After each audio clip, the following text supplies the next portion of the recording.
डोईवाला के विधायक बृजभूषण खैरोला के प्रयास से करोड़ों की लागत से हुआ सिंचाई नहर और सिंचाई हेड का उद्घाटन। कालू सिद्ध मंदिर में करेंगे कालू सिद्ध बाबा के दर्शन। जुलाई तक आएगी चारधाम यात्रा प्रबंधन प्राधिकरण बनाने की रिपोर्ट। गंगोत्री यमुनोत्री की व्यवस्था देखेंगे एससीएस। कमेटी की 2 दौर की बैठकें पूरी। अल्मोड़ा फॉरेस्ट रेंज जंगल में आग लगने की करीब 81 घटनाएं। डिवीजन में 119 हेक्टेयर से ज्यादा भूमि प्रभावित। गर्मी के बीच बढ़ते तापमान से आग बनी मुसीबत। उत्तराखंड के राज्यपाल गुरमीत सिंह ने जिम कॉर्बेट पार्क का किया दौरा। यात्रा के दौरान परिवार के लोग भी रहे साथ। कॉर्बेट पार्क में इंटरप्रिटेशन सेंटर को भी देखा।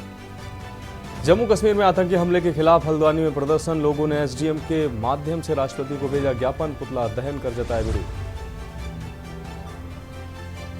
देहरादून में गर्म हवाओं ने बढ़ाई तपिश। अगले 3 दिन और बढ़ेगा पारा। लगातार 41 डिग्री के पार चल रहा देहरादून का तापमान।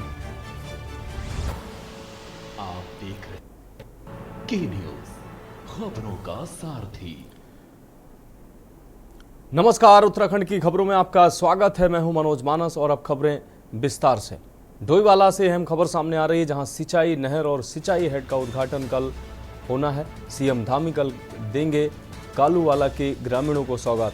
नहर के चालू होने से हजारों ग्रामीणों को होगा लाभ।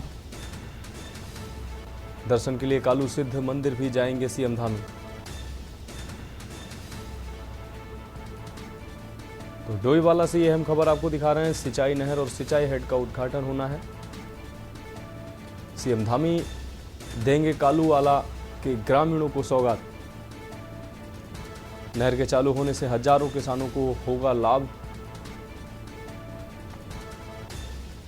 दर्शन के लिए कालू सिद्ध मंदिर भी जाएंगे सीएम धामी। तो डोईवाला से अहम खबर आपको दिखा रहे। सिंचाई नहर और सिंचाई हेड का उद्घाटन मुख्यमंत्री के द्वारा किया जाएगा। सीएम धामी कालूवाला के ग्रामीणों को सौगात देंगे। रुक करेंगे अगली खबर का उत्तरकाशी से। अगली खबर जहां चारधाम यात्रा प्रबंधन प्राधिकरण बनाने का मामला जुलाई तक इसकी रिपोर्ट आएगी। प्रबंधन प्राधिकरण बनाने की रिपोर्ट जुलाई तक आएगी। आपको बता दें, गंगोत्री यमुनोत्री की व्यवस्था देखेंगे एसीएस। प्रबंधन प्राधिकरण बनाने के लिए कमेटी की 2 दौर की बैठकें संपन्न हो चुकी हैं। तो प्रबंधन प्राधिकरण के लिए कमेटी की 2 दौर की बैठकें हुई हैं और उत्तरकाशी चारधाम यात्रा का प्रबंधन प्राधिकरण ये बनाने का मामला, जिसमें 2 दौर की बैठकें संपन्न हो चुकी हैं। जुलाई तक प्राधिकरण बनाने की रिपोर्ट आएगी। गंगोत्री यमुनोत्री की व्यवस्था देखेंगे एसीएस।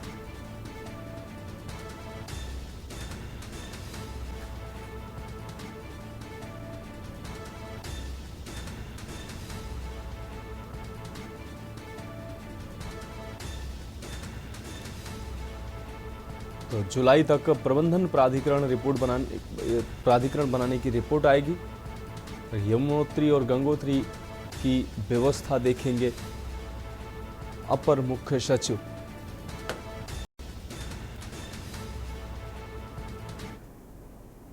अब रुक करेंगे अगली खबर का। अल्मोड़ा से अगली खबर है, जहां आग से लगातार धधक रहे फॉरेस्ट रेंज जंगल में आग लगने की अब तक करीब 81 घटनाएं डिवीजन में आ चुकी हैं। डिवीजन में 119 हेक्टेयर से ज़्यादा भूमि भी प्रभावित हुई है।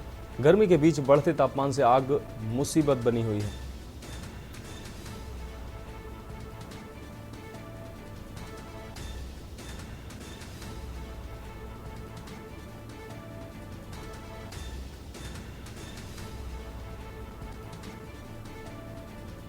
तो जंगल में आग लगने की अब तक 81 घटनाएं सामने आ चुकी हैं। डिवीजन में 119 हेक्टेयर से ज्यादा भूमि प्रभावित हुई है। गर्मी के बीच बढ़ते तापमान से आग मुसीबत बनी हुई है। यह अहम खबर आपको अल्मोड़ा से दिखा रहे हैं। आग से लगातार धधक रहे हैं फॉरेस्ट रेंज जंगल में आग लगने की अब तक करीब 81 घटनाएं सामने आ चुकी हैं।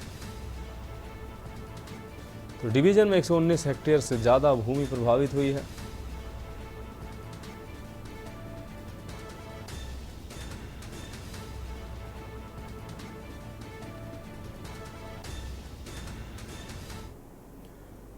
अब रुक करेंगे अगली खबर का रामनगर से अगली खबर, जहां राज्यपाल गुरमीत सिंह ने जिम कॉर्बेट पार्क का दौरा किया। राज्यपाल की यात्रा के दौरान परिवार के लोग भी मौजूद रहे हैं। वन अधिकारियों से बात कर पार्क में इंटरप्रिटेशन सेंटर भी देखा है। यात्रा के बाद बोले, मुझे टाइगर रिजर्व का दौरा करने में खुशी हुई।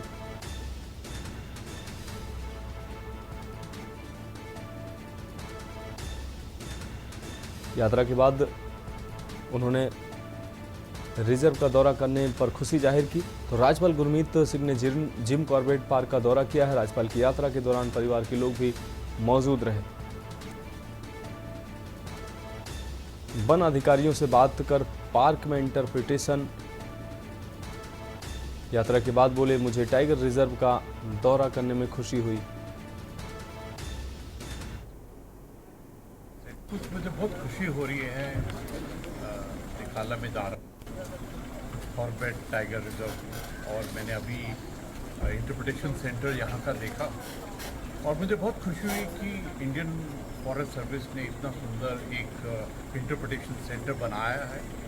हम सब की जो फॉरेस्ट के साथ में, जो वाइल्ड एनिमल्स के साथ में, जो प्रभु का एक वरदान है हम सब, उसके साथ में उसके बारे में बहुत अच्छा इंटरप्रिटेशन और म्यूज़ियम का एक दौर बनाया। कुछ मुझे बहुत खुशी हो रही है। अब रुक करेंगे अगली खबर का। देहरादून में गर्म हवाओं ने तपिश और बढ़ा दी है। अगले 3 दिन और बढ़ेगा ये पारा। लगातार 41 डिग्री के पार चल रहा है तापमान। तो देहरादून से ये खबर, पहाड़ों पर ठंड तो मैदानी इलाकों में तपिश लगातार बढ़ रही है। लगातार 41 डिग्री के पार चल रहा है तापमान। देहरादून का ये तापमान लगातार स्थिर बना हुआ है। पहाड़ों पर ठंड पड़ रही है तो वहीं मैदानी इलाकों में तपिश बढ़ती दिखाई दे रही है। देहरादून में गर्म हवाओं ने तपिश बढ़ाई है। अगले 3 दिन और बढ़ने का अंदेशा है पारा का। लगातार 41 डिग्री के पार चल रहा है तापमान। पहाड़ों पर ठंड तो मैदानी इलाकों में तपिश से लोग परेशान नजर आ रहे हैं। देहरादून में गर्म हवाओं ने तपिश बढ़ाई है। अगले 3 दिन और बढ़ने का अंदेशा जताया जा रहा है पारे का। लगातार 41 डिग्री के पार चल रहा है तापमान।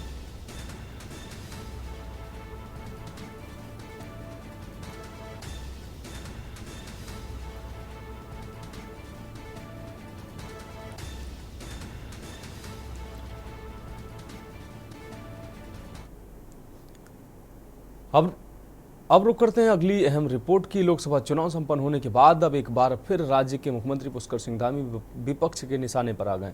दरअसल कांग्रेस समेत तमाम विपक्षी दलों का कहना है कि राज्य के मुख्यमंत्री पुष्कर सिंह धामी को प्रदेश की जनता के मुद्दों से कोई सरोकार नहीं है। मुख्यमंत्री धामी कभी दिल्ली तो कभी उड़ीसा और कभी अन्य राज्यों के दौरे पर व्यस्त हैं। ऐसे में राज्य में गतिमान चारधाम यात्रा, प्रदेश में जंगलों की आग, भीषण आग, बिजली पानी की कटौती और मानसून का आगमन की कोई भी चिंता मुख्यमंत्री को नहीं है।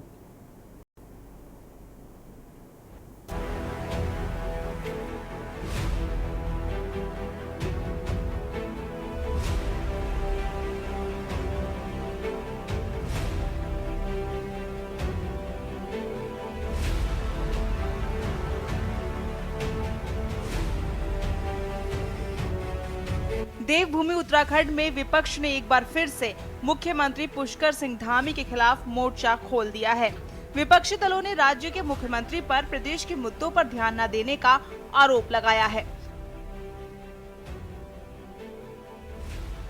विपक्ष का कहना है कि राज्य में गतिमान चारधाम यात्रा, प्रदेश के जंगलों में लगी भीषण आग के साथ ही बिजली पानी की कटौती और मानसून आगमन की कोई चिंता नहीं है। इतना ही नहीं, विपक्ष का आरोप है कि सरकार चारधाम यात्रा का सही से संचालन नहीं कर पा रही है, जिससे राज्य की छवि पर इसका विपरीत असर पड़ रहा है। वहीं चारधाम यात्रा में श्रद्धालुओं की भारी भीड़ आने के बाद भी राज्य के होटल और अन्य कारोबारी सरकार से बेहद नाराज हैं। सरकार कहाँ, सरकार नाम की चीज है कहाँ? जंगलों में आग लगी थी, कोई पूछने वाला नहीं था। वो तो कुदरती तौर पर पहाड़ी क्षेत्रों में बरसात हुई, इसलिए वो आग बुझ गई, नहीं तो वो आग देहरादून तक आती। ऐसे हालात थे, कोई पूछने वाला नहीं था। अब चूंकि आपदा मानसून का सीजन आने वाला है और संभावित रूप से हमारा आपदाग्रस्त प्रदेश है, यहाँ हमेशा आपदाएं आती रहती हैं, सरकार की कोई तैयारी नहीं है, तो राम भरोसे है। चार धाम यात्रा में आपने देखा होगा ना, मतलब सरकार जनित आपदा बना दिया वो चार धाम यात्रा को, सरकार जनित आपदा, मतलब धारा 144 लगानी पड़ रही है सरकार को। क्या सरकार है, सब मजाक बना दिया है। सरकार का एकमात्र ध्यान भ्रष्टाचार में डूबा हुआ है, पूरी सरकार भ्रष्टाचार में डूबी हुई है, हर डाल पे उल्लू बैठा है, अंजाम गुलिस्ता क्या होगा, हर जगह भ्रष्टाचार का बोलबाला है सर। हम जनता को भी समझा रहे हैं कि उत्तराखंड के मुख्यमंत्री को उत्तराखंड से कम प्यार है, अपनी कुर्सी बचाने के लिए वो ज़्यादा ललायत लगते हैं। आपने देखा है उत्तराखंड में वनाग्नि से पूरे जंगल जल गए, जंगली जानवर परेशान रहे, मुख्यमंत्री जी चुनाव में व्यस्त रहे। आपने देखा कि पूरे उत्तराखंड के अंदर जिस तरीके से यात्रा सीजन में अराजकता का सा माहौल बना था, मुख्यमंत्री जी बयानबीर तो बने रहे मगर चुनाव प्रचार में अपनी नौकरी बचाने पे लगे रहे। उसी तरीके से अब आप देख लीजिएगा, इस समय पर मानसून आने वाला है और मुख्यमंत्री जी उड़ीसा चले गए, बैठक के दौर चल रहे हैं, मगर समाधान की बात ना तो मुख्यमंत्री जी बता पा रहे हैं, ना जिला के अधिकारी बता पा रहे हैं। आपको बता दें कि 10 मई से शुरू हुई चार धाम यात्रा में भक्तों का भारी सैलाब देखने को मिल रहा है। गंगोत्री, बद्रीनाथ समेत चारों धामों में मात्र एक महीने में दर्शन करने वाले तीर्थ यात्रियों की संख्या 20 लाख के पार हो गई है। वहीं अब तक 40 लाख से ज्यादा तीर्थ यात्रियों ने धामों में जाने के लिए अपना रजिस्ट्रेशन करवाया है।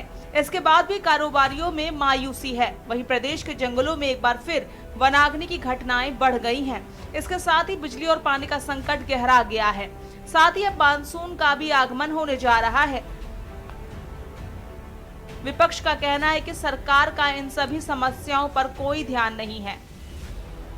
शर्मनाक है, जिस उत्तराखंड की जनता ने आपको भारी बहुमत से यहाँ विजयी दिलाई और आपको मुखिया की कुर्सी पर बैठाया, जबकि आप एक हारे हुए विधायक थे, और उस जनता के विश्वास को, उसके प्रेम को आप जिस तरह से बार बार तोड़ रहे हैं। यहाँ उत्तराखंड के जंगल 1500 हेक्टेयर जंगल धू कर जले, लेकिन किसी को कोई सुध नहीं थी। उसके बाद चारधाम व्यवस्थाओं को जिस तरह से हमने चरमराते हुए देखा है, ऐसा पिछले 24 साल में कभी उत्तराखंड में नहीं हुआ कि चारधाम में इतनी अव्यवस्थाएं हों। और अब तो माउथ टू माउथ पब्लिसिटी इतना दूर तक फैल गई है कि यात्रियों के ना होने से जो व्यापारी वर्ग है वो परेशान है, टैक्सी मैक्सी चालक परेशान है। आपने जो रजिस्ट्रेशन का जो कभी हिट एंड ट्रायल मेथड आप अपना रहे हैं, कभी कर रहे हैं, कभी नहीं कर रहे हैं, कभी आप ज़रूरत से ज़्यादा भेज दे रहे हैं, कभी आप उसको कर्टेल कर दे रहे हैं, तो खुद लग रहा है प्रशासन को पता नहीं है कि चारधाम व्यवस्थाएं कैसे करनी है। के लिए माननीय मुख्यमंत्री जी ने भी कई बार बैठकें ली और बैठक में कहा गया कि अधिकारी अपने कर्तव्य को समझे,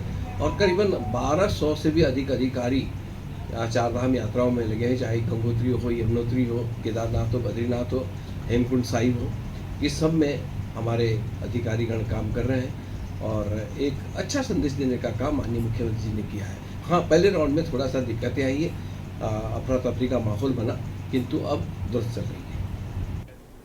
बिल्कुल सही कह रहे हैं आप। मुख्यमंत्री तो इस राज्य की जनता को चलने का काम कर रहे हैं। आप देख रहे हैं कि इधर किस तरह से आपदा के रूप में यात्रा बन गई, जहाँ यात्रा को बोलते थे कि ये जो है स्वर्ग जाने का रास्ता बताते थे ना कि, लेकिन ये जो है यात्रा को इन्होंने आपदा में परिवर्तित कर दिया। कहीं जंगलों में आग लग रही, वो तो इंद्रदेव की कृपा हुई कि जो है बारिश हो गई, अदरवाइज़ वो आग जो है देहरादून तक फैल गई होती। जल की समस्या है। उसके बाद सबसे बड़ी समस्या है जो इस राज्य की जनता को ठगने का काम किया गया है।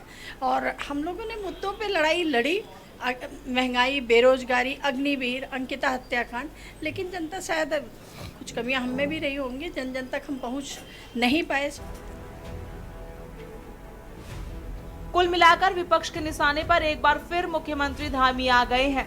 दरअसल सीएम धामी पहले लोकसभा चुनाव के प्रचार प्रसार में व्यस्त थे। इसके बाद मोदी सरकार के शपथ ग्रहण समारोह और अब ओडिशा के मुख्यमंत्री के शपथ ग्रहण समारोह में मुख्यमंत्री धामी प्रदेश के बाहर हैं, जिसको लेकर विपक्ष ने सवाल खड़े किए हैं। ऐसे में देखना होगा कि राज्य सरकार इन सभी व्यवस्थाओं में कितना सुधार ला पाती है। उत्तराखंड डेस्क रिपोर्ट के न्यूज इंडिया।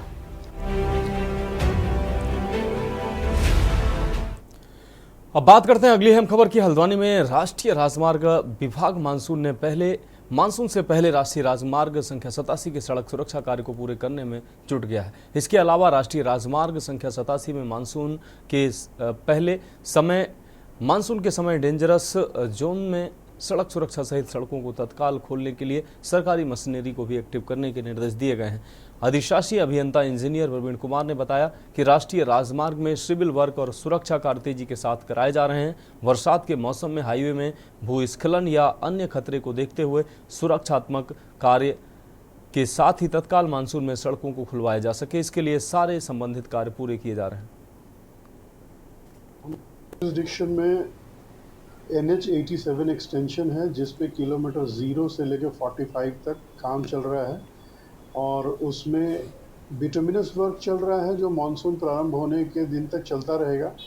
उसके अलावा सिविल वर्क चल रहे हैं जिसमें मानसून से बहुत ज़्यादा फ़र्क नहीं पड़ता क्योंकि सिविल वर्क में बरसात होने से क्योरिंग होती रहती है और बरसात में जो हमारे वल्नरेबल स्पॉट्स हैं सड़कों पे उस पे परमानेंटली पूरे मानसून पीरियड के लिए मशीनें स्टेशन रहेंगी ताकि बंद होने की दशा में बहुत कम रिएक्शन टाइम लगे। इसकी तैयारी हमने कर ली है। कार्य तो पूरा प्रोजेक्ट हमारा है 0 to 45 और उसकी अनुबंध के अनुसार ही अभी समय सीमा बची हुई है। वो पोस्ट मानसून भी चलेगा, मानसून के दौरान रुक जाएगा। अब रुक करेंगे अगली खबर का। देहरादून के काठ बंगला क्षेत्र में आग लगने से इलाके में अफरा तफरी मच गई। आग इतनी भयावह थी कि देखते ही देखते 3 मकान इसकी चपेट में आ गए। राहत की बात यह थी कि हादसे के वक्त इन घरों में कोई मौजूद नहीं था, इसलिए कोई जनहानि नहीं हुई। वहीं सूचना मिलते ही मौके पर पहुंची दमकल विभाग ने सबसे पहले लोगों के साथ मिलकर आग पर काबू पाया। हालांकि इस घटना से घरों में रखा सारा सामान जलकर राख हो गया।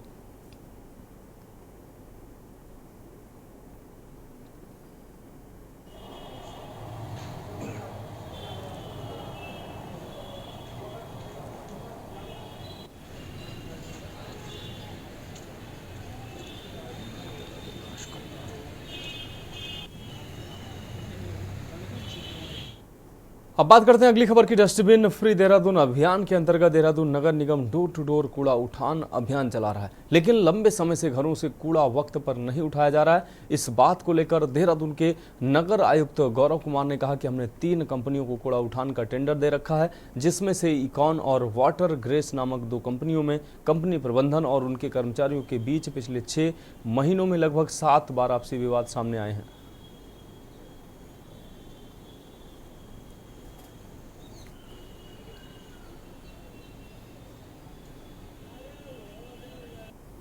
हमारे यहाँ 3 कंपनीज काम करती हैं अलग अलग क्षेत्रों में। इसमें से 2 कंपनी जिसमें वाटर ग्रेस और इकॉन है, इसमें कंपनी प्रबंधन और उनके कर्मचारियों के मध्य कई बार विवाद की स्थिति हुई है। पिछले 6 महीने में लगभग 7 बार इनके आपसी विवाद आए हैं। इसमें मैं स्पष्ट करना चाहूँगा कि निगम की तरफ से इनको लगातार मंथली पेमेंट्स की जा रही हैं। इनके बिल प्रस्तुति के उपरांत वो हम टाइम से कर रहे हैं। तो जो भी विवाद है कंपनी और उनके कर्मचारियों के मध्य है, इसलिए कंपनी प्रबंधन को चेतावनी भी दी गई है और उनको कहा गया है कि यदि वो अपना विवाद नहीं सुलझा पाते हैं तो उनको कार्य से पृथक किए जाने पर भी विचार किया जाएगा।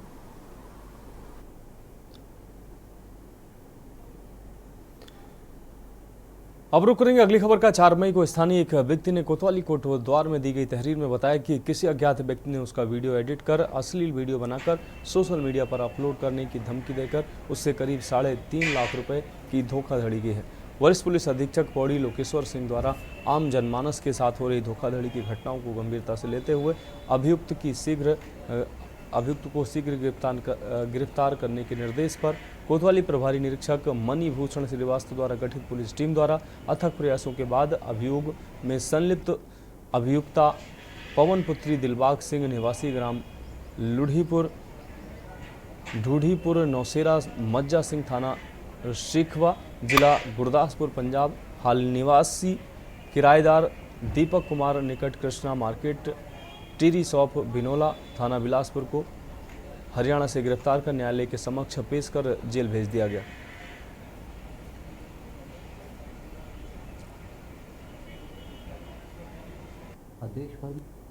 गैंग एक्टिवली काम कर रही है, जो कि लोगों को व्हाट्सएप वीडियो कॉल करते हैं और वीडियो को मॉर्फ करके उनसे एक्सटॉर्शन करते हैं और पैसों की मांग करते हैं।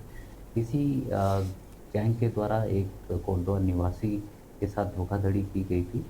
इस गैंग के द्वारा उक्त वादी के साथ कुल 3,54,000 का फ्रॉड किया गया था। वादी के द्वारा कोतवाली कोतवाल में शिकायत हमारे पास दर्ज करवाई गई थी। शिकायत पर कार्रवाई करते हुए हम लोगों ने इस गैंग के एक महिला सदस्य को हरियाणा से गिरफ्तार किया है। अब बात करते हैं अगली खबर की। नैनीताल हल्द्वानी रोड में रूसी बाईपास से स्थायी पार्किंग स्थल के समीप जंगल में भीषण आग की घटना सामने आई। जंगल में लगी आग पर्यटन पुलिस चौकी व दुकान तक पहुंची तो लोगों में हड़कंप मच गया। फ्यूचर वन विभाग व दमकल विभाग ने कड़ी मशक्कत के बाद आग पर काबू पाया। जानकारी के अनुसार नैनीताल हल्द्वानी रोड में रूसी बाईपास के समीप नीचे सौलिया गांव में रात को किसी अराजक तत्व ने जंगल में आग लगा दी। चीड़ का जंगल होने के चलते सुबह तक आग तेजी से जंगल में फैली और विकराल रूप ले लिया और ऊपर अस्थायी पार्किंग स्थल और पर्यटन पुलिस चौकी तक आग पहुंच गई। आग को देखकर लोगों में हड़कंप मच गया। इस दौरान एसपी सिटी अपराध व यातायात हरबंश सिंह सहित भारी पुलिस बल भी मौके पर मौजूद रहा।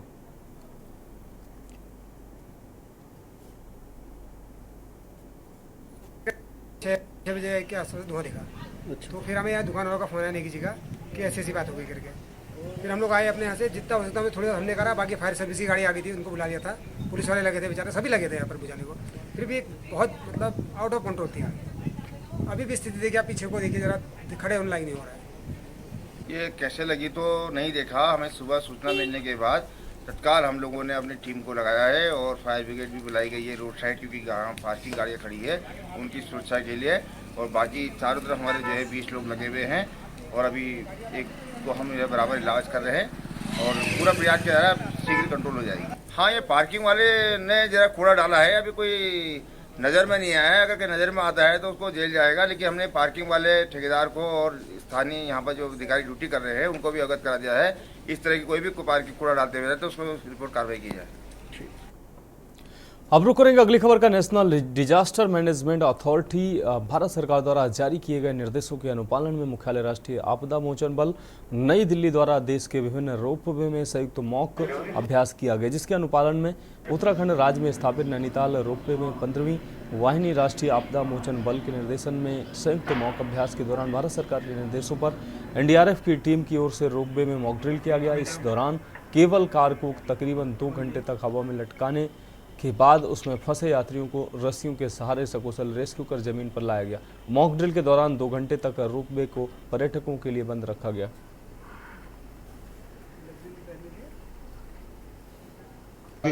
सभी विभागों के कोऑर्डिनेशन से यहाँ पर ये मॉक एक्सरसाइज कंडक्ट की गई।